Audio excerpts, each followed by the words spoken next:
Derrière cette large porte blindée, de plusieurs centimètres d'épaisseur, Richard Moglia effectue les dernières vérifications sur cette cellule.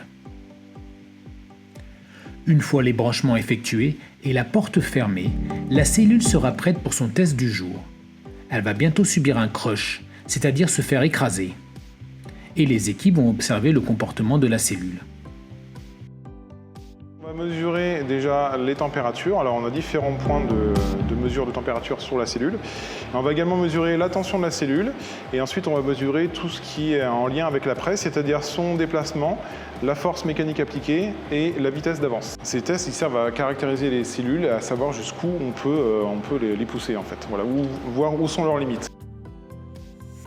Une fois la rubalise mise et la pièce sécurisée, rendez-vous dans la salle de contrôle d'ACC pour voir le test en direct.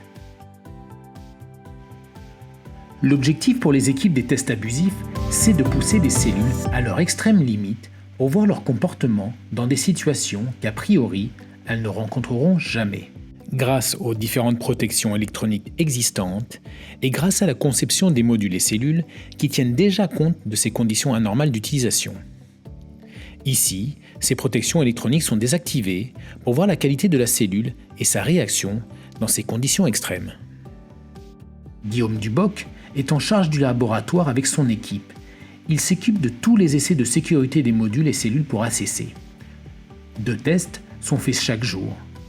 La cellule est préparée en avance le matin, tout comme le setup selon l'essai effectué. Les 3 grandes catégories, c'est les essais thermiques, les essais mécaniques et les essais électriques. En essai thermique, on va avoir tout ce qui est thermal runaway, donc emballement thermique et thermopropagation, donc la propagation de l'emballement thermique.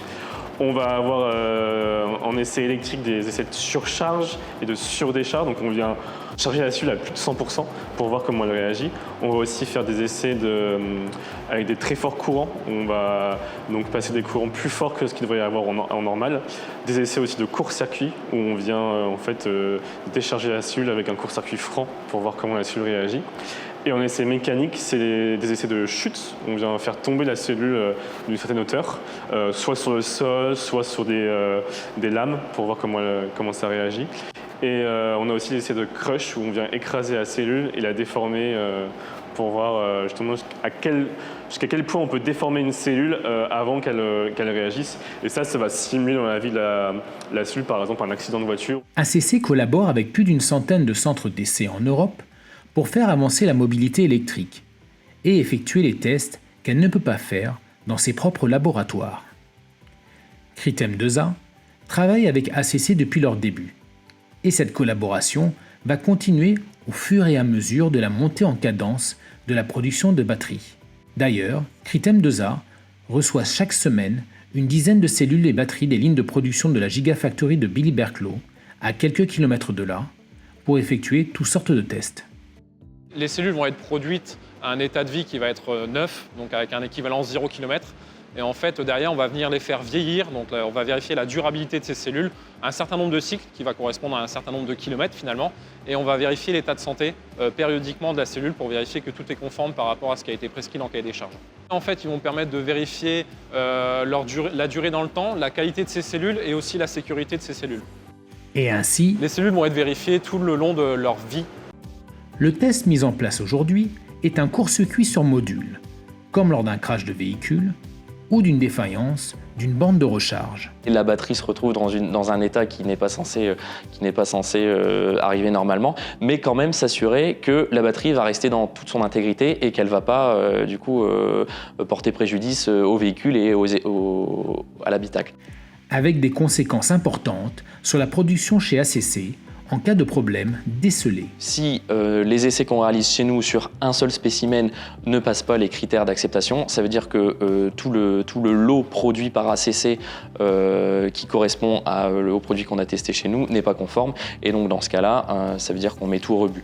Donc il y a vraiment une grande importance des essais qu'on fait ici. C'est vraiment de s'assurer que ce qui est produit chez ACC à très haute cadence suit malgré tout un niveau de qualité assez élevé. Mais comment et qui définit les règles de sécurité d'une batterie ou d'une cellule? C'est tout le travail de l'équipe de Laura Destrio. Entre recommandations constructeurs et les propres critères d'ACC, tout est fait pour la sécurité des conducteurs. Nos tests permettent de valider que dans des conditions anormales d'utilisation, on reste toujours sécuritaire vis-à-vis de l'utilisateur. À chaque incident impliquant une batterie électrique dans le monde, son équipe est sur le coup pour vérifier que ce problème ne puisse jamais arriver sur une cellule made in ACC. Alors déjà de base on fait de la veille pour voir tout ce qui se passe ailleurs, pour essayer de comprendre pourquoi ça s'est passé ailleurs et est-ce que nous on l'a bien intégré dans notre développement, ça c'est le premier point. Et après c'est vraiment de spécifier et de suivre au maximum ces activités jusqu'à la validation pour qu'on soit sûr qu'on est couvert à 100% de tous les risques identifiés. Tout est mis en œuvre pour offrir une batterie de voiture électrique performante de la meilleure qualité et sécurité possible. D'ici 2030, ACC va produire plus de 2 millions de batteries par an, soit 120 gigawattheures, pour répondre à la demande croissante de véhicules électriques. En Europe, en 2035, toutes les nouvelles voitures vendues seront électriques.